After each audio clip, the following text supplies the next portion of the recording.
Getting to know your palette is very important because if you know the colors that you have, then you know what you can create on your canvas. Also, how well you know colors matters if you are an oil painting artist. As you know, I'm a beginner also, and I learned these things by myself, and I love sharing what I learned right away with you guys. Before we start exploring our palette, we have to know some terminology.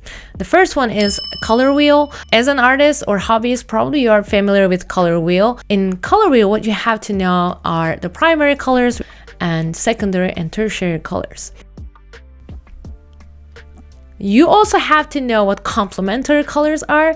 On color wheel, complementary colors are across from each other, and what happens with complementary colors, if you use them next to each other, your painting will pop out. They will look amazing.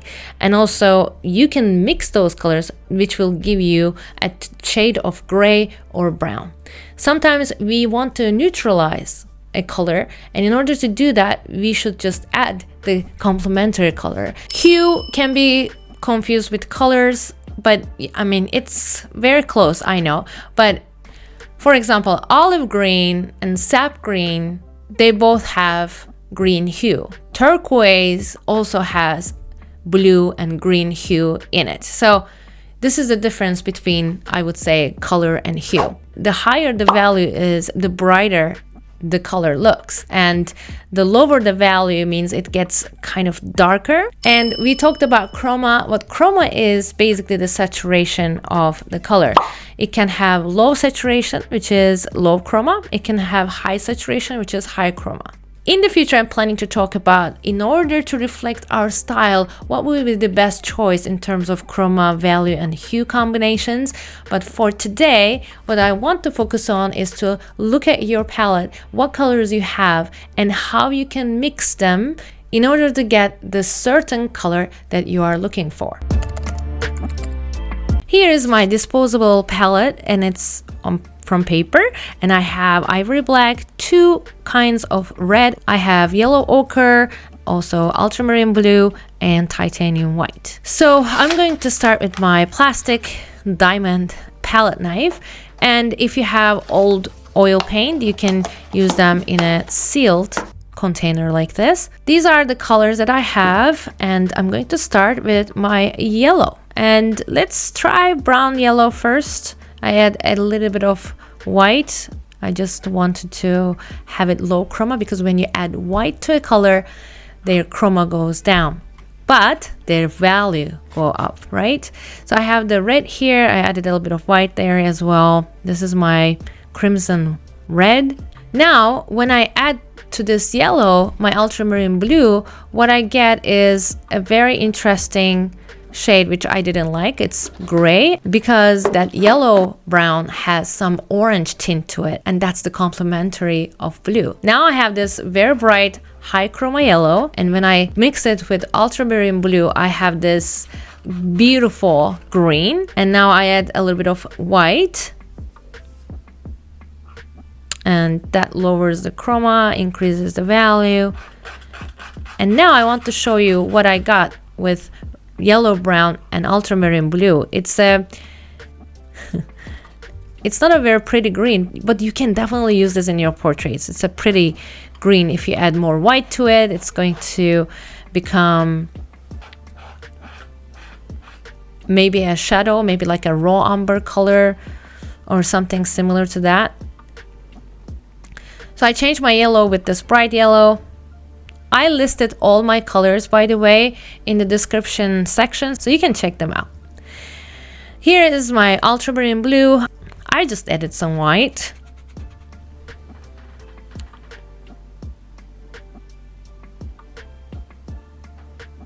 And now I'm mixing this blue with my crimson red, and I had this beautiful purple. I'm adding a little bit of white again to lower its chroma. This is my purple. Now, when I mix yellow and crimson red here,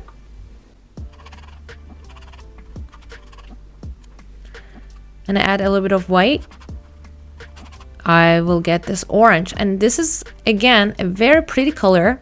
And I think if you kind of lower the chroma a little bit more by adding white or by adding the complementary color, which is purple, you can get very nice skin tones here. Okay, so I have my yellow brown and I have my crimson red here. So let's try with this yellow what I get, because I own 2 yellows, and why not? I actually have 2 more reds that I'm gonna try, but not for everything, so we will see. So when I mixed this yellow brown with my crimson red, what I got is a much high value, low chroma kind of orange, which I really like actually. And this is the green, let's not forget. And this is my vermilion, and it is a warmer red. When you think about crimson red, it has more blue in it. And now I'm adding yellow and see what kind of orange I will get here. It's very high chroma because, again, this red and this yellow both are very high chroma colors, and that's why it ended up being really, really bright. I'm adding some white, and this is what I got. It's like a peachy kind of color, which I really liked, and this will be, again, a good mixture for my portraits. Now I'm adding this time my yellow brown with red, and it's kind of a cooler, I would say, purple tone that I got.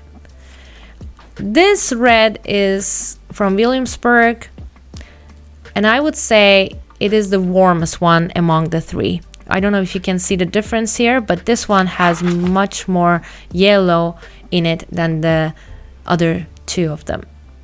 But honestly, I'm expecting a similar result with these 2, not the crimson red, but the vermilion. And this one will have similar results, if you ask me, I think. But we will see, because this one is very high chroma as well. Yeah, it's pretty similar. Gonna add some white. While you're mixing, you're gonna realize that some colors have more pigments to it, some more tint to it. So adding equal amount of paint is not going to necessarily give 50-50 chance of that mixture, because some red and some blues especially, they are very strong. So you should just get a little bit of it.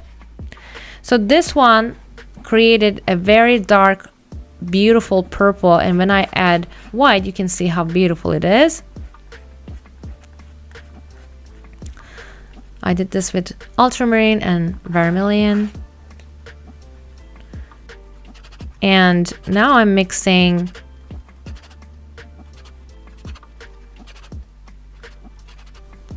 my orange with the yellow. So I have yellow orange, but I think I added too much white, so it ended up being cream color.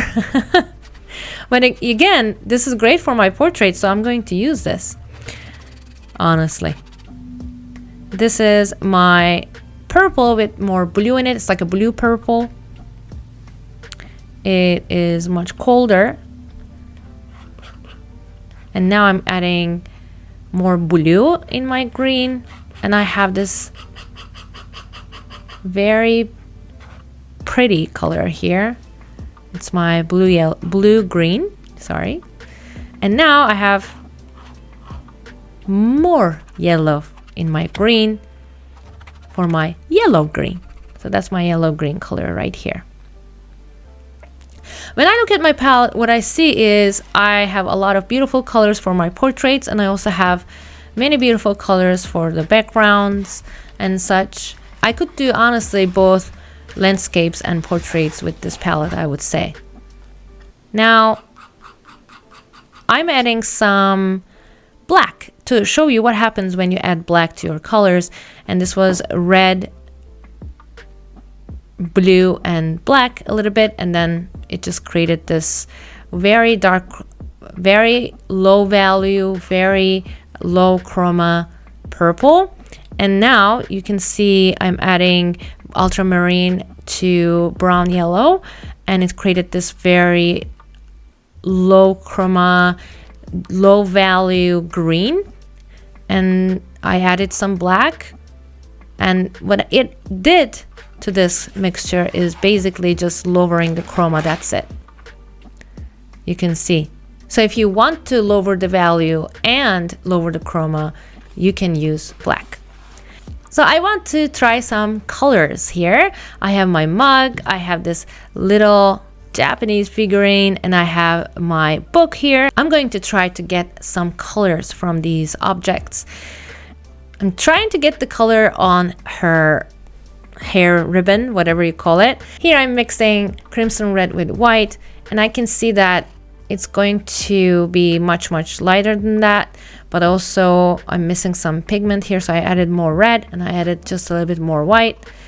I'm trying on top of it, and I see that I need to warm it up a little bit, and also I need to increase the value a little bit. So I added white, I lowered the chroma, I increased the value a little bit. I'm getting just a little bit of titanium white because titanium white is pretty strong. Even the little bit of it is enough. So I'm getting a little bit of yellow brown to warm it up because I think it needs more yellow in it. But it's still not enough, so I'm adding even more, and I'm thinking now, was this too much? But no, hey, it worked. Looks good. I think it's the right amount of chroma and right amount of value right there.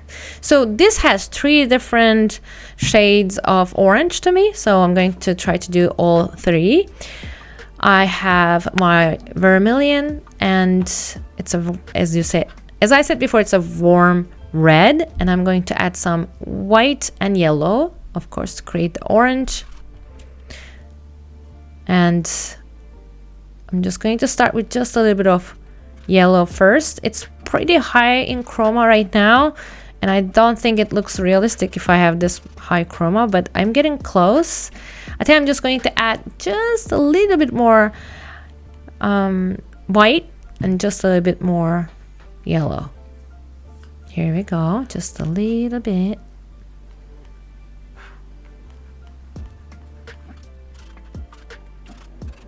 And here we go. I think this is good. This looks good for me. So this is the most common orange that you see on that mug. But now I'm trying to get the one that is the lightest color, where the highlights are, and it has much low chroma, so I'm just adding white to increase the value and decrease the chroma. Now, what's the complementary color of orange? Blue. So let's add some blue to lower its chroma and lower its value so that I can get the shadows of this. If I was painting this mug, in order to paint the darkest parts, the shadows, I think I would add blue to my orange like this. Look, it lowered the chroma, and this is what I'm exactly looking for. You don't have to add black. You just add the complementary color, and that's it. So let's do this green now. And for this, I have again my high chroma yellow, and then it's the yellow light one from Williamsburg. I'm adding ultramarine blue and mixing them, and it's pretty dark value here, and I need to, of course, add a lot of white to it in order to increase the value. I'm getting there, but when I look at it, I see that it's a little bit too cold, so I'm adding a little bit of yellow, but then I ended up adding too much yellow. Again, I thought it was just a little, but it affected too much, so I'm adding a little bit more blue. So this is like never-ending loop, maybe. Yes, a little bit more blue, maybe. Yeah, I'm getting there. I'm getting warmer. I add white. Of course, it needs to be much higher in value. And I'm lucky that it's low chroma, so I don't have to worry about that very much. I added a little bit more blue and a little bit more white. I think I'm very close, guys. Just a little bit of more blue. I'm still trying to balance the yellow that I added earlier. It's interesting. More white. So I'm getting closer, but I need to add much more white. So I'm just taking, it's becoming too much paint there, so I'm just taking a little bit of it onto the another corner, and I'm adding my white. And I think we got this, guys. Look, worked. Ha. Perfect. Okay, again, while we have this green, I want to show you what complementary colors do to each other. And when I add red, which is the complementary color of green, you can see it lowered the chroma. And when you add more red to it, it becomes a neutral gray shade. And when you add even more red, then it starts to turn into this beautiful flesh tone. I like this. It's a flesh color almost. Okay, so, and this is the orange. And I have the orange here that I prepared for my mug, and I add ultramarine blue. I mix it, and then I add a little bit of white. And now what I have is another flesh tone that I got from two complementary colors. Now let's make some gray. I want to have my palette's color here. And I mix black and white for this, of course, but it has a cooler shade. Look, I think my background is much warmer than this. Ivory Black has, I think, more cooler tone to it. And now I'm adding more white. And in order to warm it up, I added some yellow, but now it turned out to be a little bit too warm. So I'm adding a bit of more white and black with that blue hue to it.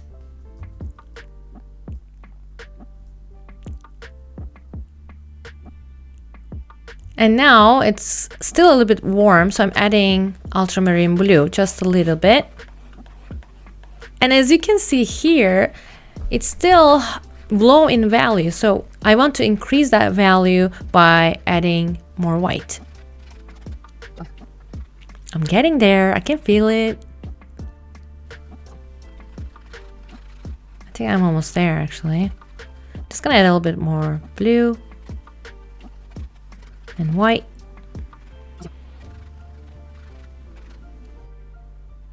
Let me see. What do you think?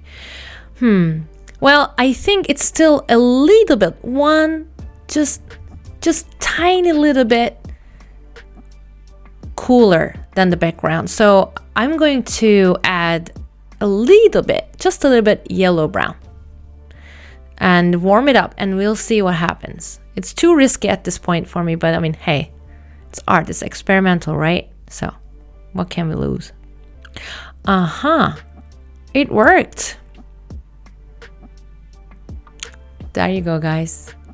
I think this was it. I think this is as close as I can get.